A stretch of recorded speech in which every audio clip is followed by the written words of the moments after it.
Amen.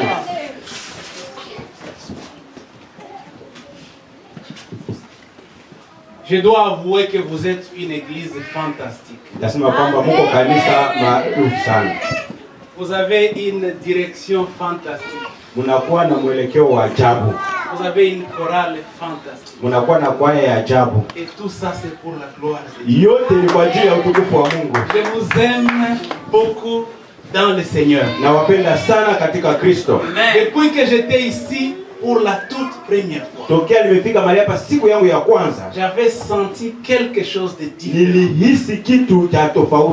Parce que dans l'habitude, on se promène dans plusieurs endroits et on visite plusieurs personnes et on écoute plusieurs personnes.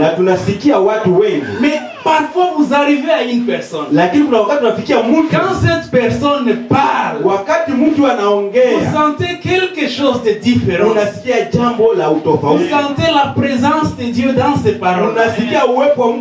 Vous sentez la gloire de Dieu autour de cette parole. Voilà un témoignage que j'ai de cette église ici. Que Dieu vous bénisse abondamment. Je ne suis pas ici tous les jours avec vous, mais chaque fois quand je suis ici, je me sens comme enfant de la maison. Alors je dois dire merci beaucoup au pasteur de me permettre encore une fois de me tenir devant le peuple de Dieu pour vous parler de la part de Dieu. Amen. Amen. Merci aussi à tous les conseils de l'église. Je dois dire merci aussi à ma famille qui est ici. Et j'ai parlé beaucoup de cette église à ma famille. Et mes enfants, ils font beaucoup de théâtre. Si vous avez vu le film Heaven is for Real, ils sont là-bas. Bien Gabby Douglas, ils sont là-bas. On ne peut donner que ce qu'on a. Et parfois nous faisons des erreurs. Nous cherchons ce que nous n'avons pas pour chercher à donner. Et j'aime Pierre et Jean. Quand ils étaient arrivés devant l'église, ils ont trouvé un paralytique qui demandait de l'argent. Qu'est-ce qu'ils ont dit? Ce que tu demandes, nous n'avons pas. Mais ce que nous avons, nous allons te donner. Au nom de Jésus-Christ, lève-toi et marche. Amen. Amen. Il faut savoir dire que ce que tu demandes, je n'ai pas. Mais ce que j'ai, je vais te donner. Amen. Amen. Mes enfants ont le théâtre. C'est ce qu'ils ont donné. Une façon de vous saluer. Que Dieu vous bénisse. Je vais faire une petite correction. J'ai parlé de la chanson que nous avions composée ici. Il y a de cela 30 ans. J'ai parlé de 20 ans, mais il y a 30 ans. Donc il y a certaines personnes ici qui n'étaient pas encore nées. À ce moment-là, on ne savait pas trimoler. Tu vois comme la maman, l'épouse à notre frère qui faisait chanter trimoler. Elle trimolait. À ce moment-là, on ne savait pas. On chantait seulement comme ça. Amen. Amen. Aujourd'hui, je vais parler de la joie. Je vais parler de la joie parce que nous approchons la Noël. Christmas. Et la Noël, c'est une fête qui nous rappelle la naissance de Jésus-Christ. Et l'avènement de Jésus-Christ apporte la joie pour toute l'humanité. Donc notre thème de ce matin, c'est la joie. Et qu'est-ce que la joie? La joie, c'est le soubassement. C'est l'essentiel de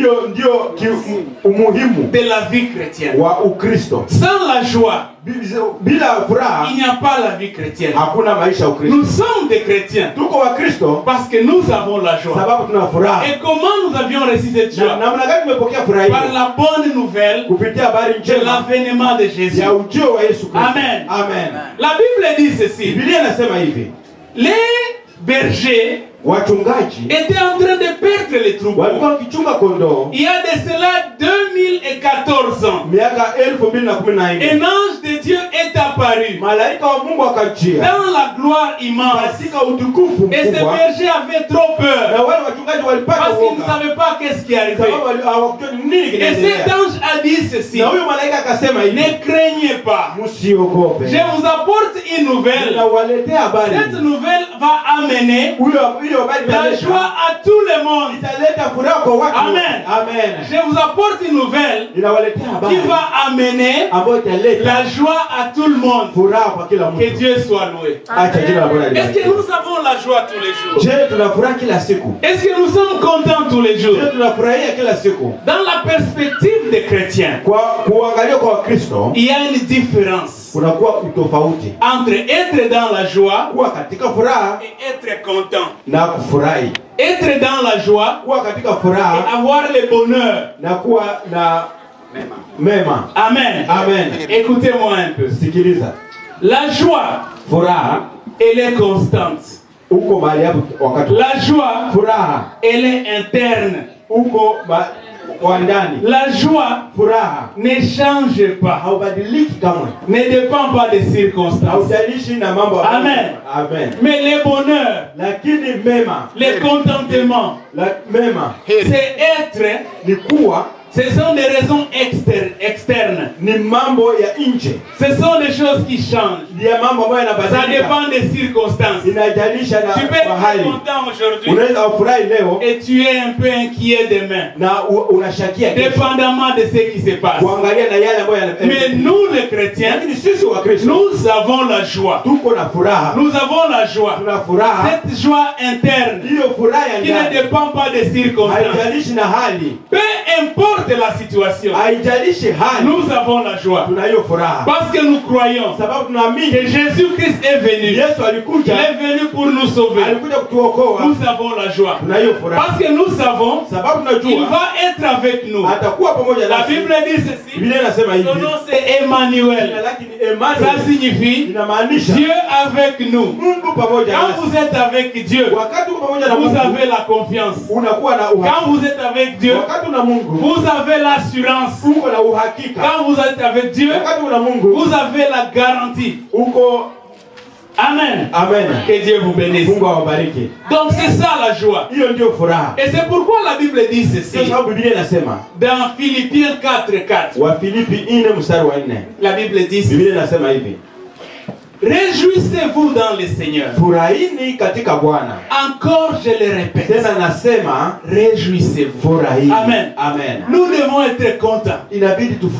Nous devons être contents. Quand nous sommes faibles, nous savons que notre Dieu, il est là avec nous pour nous donner la force. Amen. Amen. Quand les choses ne marchent pas, nous sommes devant une situation impossible. Nous savons que nous avons Dieu. Rien n'est impossible à Dieu. Nous avons la joie. Amen. Amen. Quand je suis seul, je me sens abandonné. Parfois les amis m'abandonnent, mais je sais que Dieu ne m'abandonnera jamais. Il a dit ceci: je serai avec vous jusqu'à la fin du temps. Je ne veux pas vous abandonner et je ne veux pas vous décevoir. Amen. Nous avons la joie parce que nous avons toutes ces promesses et ces promesses qui ne changent pas. Je me rappelle quand on chantait à l'église Sayuni, on disait que ahadi za Mungu mama kweli hazigeuke wala hazipinduki hata mbingu zikitingizika. Même si le ciel bouge. Ahadi zake. Les promesses de Dieu sont là toujours. Nous sommes dans la joie. Parce que nous avons ces promesses. Apôtre Paul dit ceci. Il dit ce qui vient. La gloire de ce qui vient est incomparable à ce que tu es en train de vivre maintenant. Ça veut dire simplement ce que tu peux être en train de vivre aujourd'hui, quelle que soit la teneur du problème, ça n'a rien de comparaison avec la gloire qui vient. Amen. Cette promesse-là nous fait marcher. Cette promesse-là nous donne la force. Cette promesse-là conserve la joie que nous avons. Amen. Quand vous avez la joie, la Bible dit ceci en Romains, en Philippiens 4:4, le verset 6. Il dit que votre gentillesse, votre douceur, que ça soit connu de tous. Amen. Que les gens acceptent cela ou pas, que les gens soient contents de ça ou pas, mais vous devez avoir cette douceur-là à tout le monde. Vous savez, j'ai essayé un peu de chercher la signification ou bien les bien fondés scientifiques et médical de la joie. Amen. Et il est dit ceci, ceux qui sont joyeux, ils sont contents et vivent plus longtemps. Amen. Ceux qui sont joyeux, ils sont contents et vivent plus longtemps. Amen. Nous avons besoin de cette joie-là. Et quand vous accumulez des stress, quand vous avez trop de soucis, même votre visage va montrer que quelque chose ne va pas. Amen. Des fois, tu t'assois dans un bus. Tu vois quelqu'un devant toi. Le visage est comme ça. Qu'est-ce qui ne marche pas? Quelque chose ne marche pas. Quand la joie manque, ça se montre sur le visage. Amen. Parfois tu manques même des faveurs parce que tu manques la joie. Tu vas dans un interview, tu as quitté ta chambre, tu t'es bien maquillé, tu penses que tu as un bon look, mais tu n'as pas l'idée. Aussitôt que tu as abandonné le miroir, la figure devient encore comme ça. Tu viens devant une interview. Je vais vous dire une chose. Les gens cherchent l'attitude. C'est pas seulement que tu es bien éduqué. C'est pas seulement que tu as une bonne référence. Mais tu dois avoir une bonne attitude. Amen. Et parfois l'attitude se remarque. Même les jeunes gens qui vont chercher des filles. Vous voulez avoir une fille que vous voulez marier. L'attitude va se montrer. Amen. Si tu viens comme ça, les garçons vont dire, celle-ci va incendier ma maison. Pourquoi moi? Les autres sont mariés. Je suis brune. Je suis jolie. Mais pourquoi moi? C'est parce que tu ne sais pas. Quand ce visage est froissé. Souvenez-vous Daniel. Dans la Bible. Alors que le roi Nebuchadnezzar avait pris la possession de l'Israël. Amen. Il a demandé des gens qui voulaient qu'ils travaillent dans la cour royale. Amen. On est allé chercher des gens. Et parmi ces gens-là, il y avait 4. Daniel, Shadrach, Meshach et Abednego. Les 4 là, avec les autres, devaient être mis dans le palais du roi pour être nourris, pour qu'on leur donne toutes les initiations. Pour que, après ce temps-là, ils aient une bonne corpulence. Un bon visage. Amen. Il ne faut pas négliger un bon visage. Un bon visage ne viendra pas avec l'enchoko. Combien de gens connaissent l'enchoko ici? Amen. Hier j'étais à Montréal et on était en train de parler. Et quelqu'un que nous connaissons avait beaucoup d'enchoko sur lui. Mais tu le sauras. Peu importe ce que tu mets. Les noirs sont ici. Amen. Les noirs sont sur les coudes comme ça. Les noirs sont sur les genoux, bébé. Amen. Amen. L'enchoko ne va pas apporter quoi que ce soit. Sois seulement joyeux. Le visage va changer. Les gens vont te donner la faveur. Les garçons vont t'approcher. Tu vas avoir du boulot. Et cette joie vient d'où? C'est Dieu qui te donne la joie. Amen. Shadrach, Meshach et Daniel Abednego, ils ont dit ceci. Nous n'allons pas nous souiller. Nous n'allons pas manger votre nourriture. Nous allons rester seulement manger les légumes avec de l'eau. Pendant 10 jours. Amen. Amen. 10 jours durant. La Bible dit ceci. Quand ils sont sortis de là, il avait le plus beau visage que tous les autres. Amen. Ils resplendissaient comme ça. Ils étaient très beaux. Ils avaient même un bon point. Vous savez un bon point? Quand on était encore au Congo, on cherchait à pousser le ventre. Parce qu'on cherchait un bon point. Les gens pensaient que quand vous avez un bon point, donc vous avez une bonne vie. Vous avez de l'argent.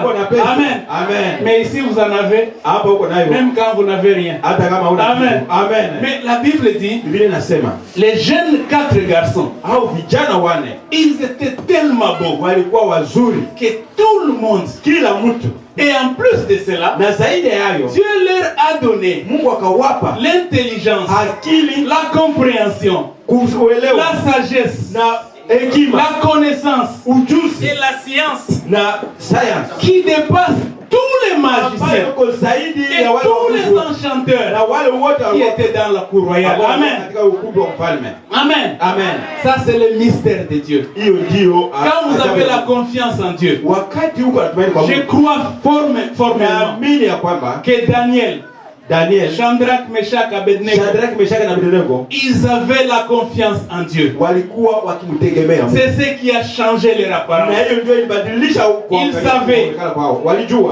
Peu importe ce qui allait arriver, si Dieu va nous sauver, il va nous sauver. Parce que c'est sa décision. C'est sa souveraineté. Amen. C'est ça la joie. Vous avez la joie parce que vous avez la confiance dans les promesses que Dieu nous donne. Les promesses qui ne changent pas. Amen. Amen. Je me rappelle en 2004, un ami m'avait appelé de l'Allemagne. Un ami avec qui on priait. Il m'a dit, Papa Deo, mon père spirituel, il est très malade. Je viens te prendre. Nous allons à Minneapolis. On va prier pour lui. Je suis très sûr que ce sont des attaques. Amen. Les attaques diaboliques. Moi j'ai dit pas de problème. Viens. On va aller. Il a pris son avion. Il est venu à Winnipeg. Nous avions pris la voiture. Nous avions conduit pendant 7-8 heures. Nous sommes arrivés à Minneapolis. Dans une colonie. Où les gens ne vivaient que pour adorer. Ils avaient que l'adoration, la louange, le partage de la parole. Et nous sommes arrivés là-bas. Je vais vous dire que ce que j'avais vu, ile ambayo nimeona, ça me touche jusqu'aujourd'hui. Imenigusa mpaka leo. Ce monsieur-là, ule mjamaa, il était mourant. Alikuwa kwa hali ya kufa. Aussitôt qu'il nous a vu, wakati tu ametuona, il a dit, bien aimé, wapendwa, je suis prêt à partir. Niko tayari kuondoka. J'ai fait mon travail. Nimefanya kazi yangu. Dieu m'a béni suffisamment. Et je vais aller voir mon père pour aller me reposer. Amen. Amen. Il n'a pas demandé pour la guérison. Combien de fois nous sommes gênés quand une maladie nous frappe? On commence à avoir trop peur. On devient même plus malade que la maladie. Parce qu'on a trop peur. On oublie que Dieu nous donne des promesses. Il a dit que vous mouriez, que vous viviez, c'est pour Dieu. Romains 14. Il est le Dieu des vivants et des morts. Et Paul disait, kuishi ni Kristo na kufa ni faida. Amen. Vous êtes malade, vous devenez plus malade que la maladie. Et j'ai vu ce monsieur-là avec une foi incroyable.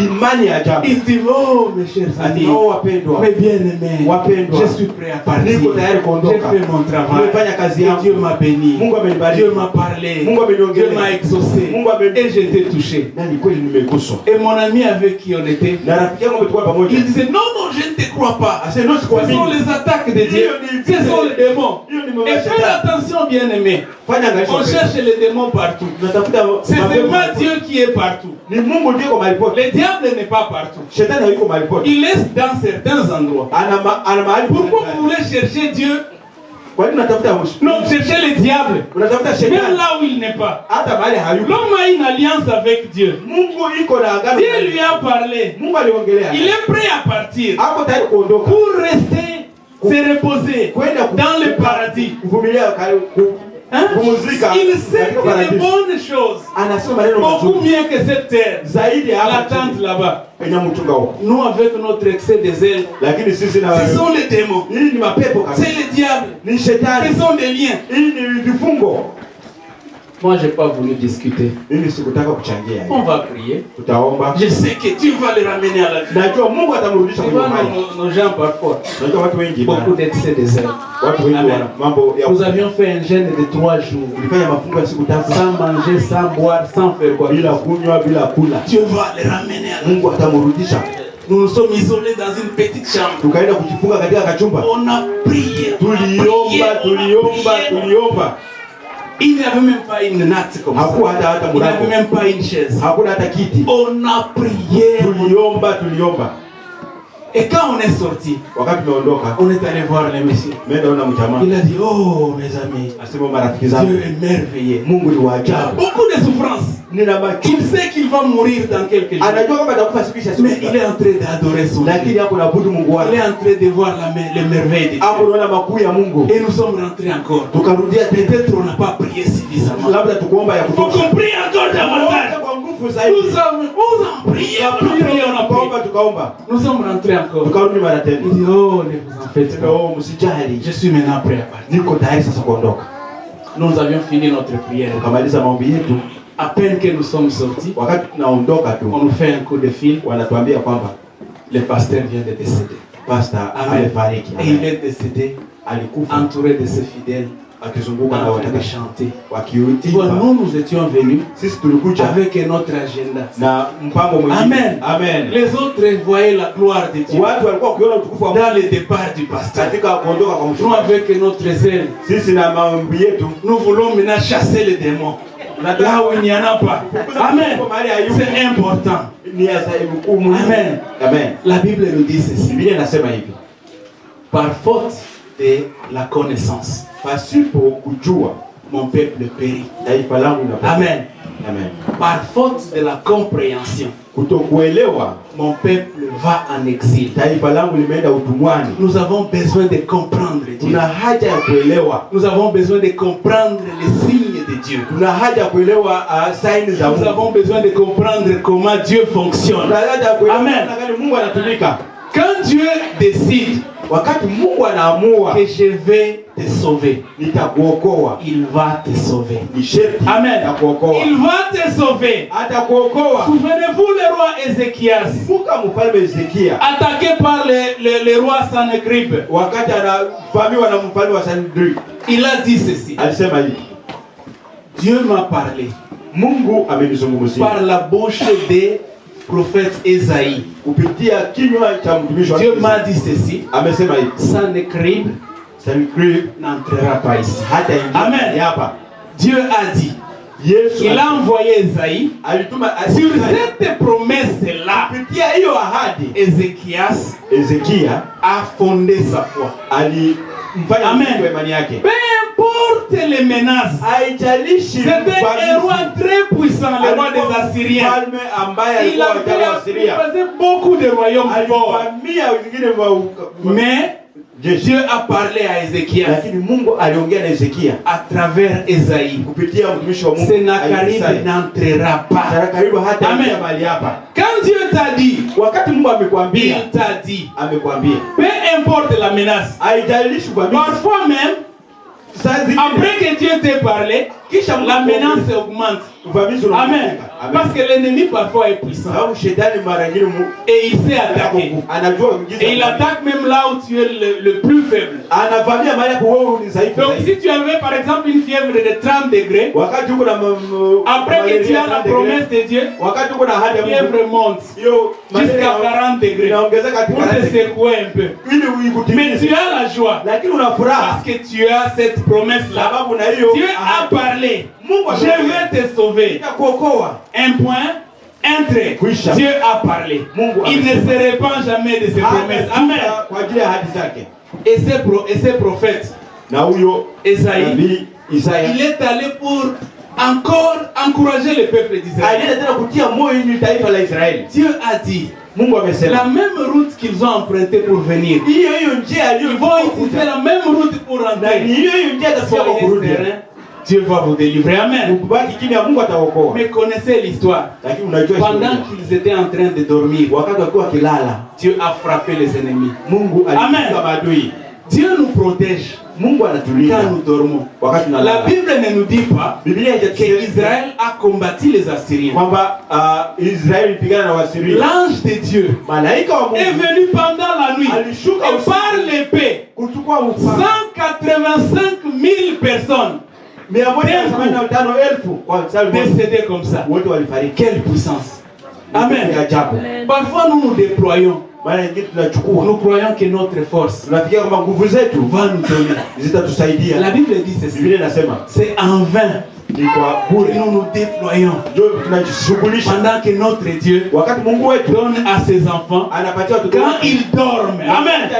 Dieu te donne quand tu dors. Tu peux te déployer comme tu veux. Mais si Dieu ne t'a pas donné, tu n'auras rien. Et tu vas commencer à dire, eh, nikiasi ndikiza wengine hapa. Mbona wao wiko hivi? Ils sont en train de trouver du travail. Ils sont en train de trouver ceci. La confiance à Dieu, c'est ce qui suffit.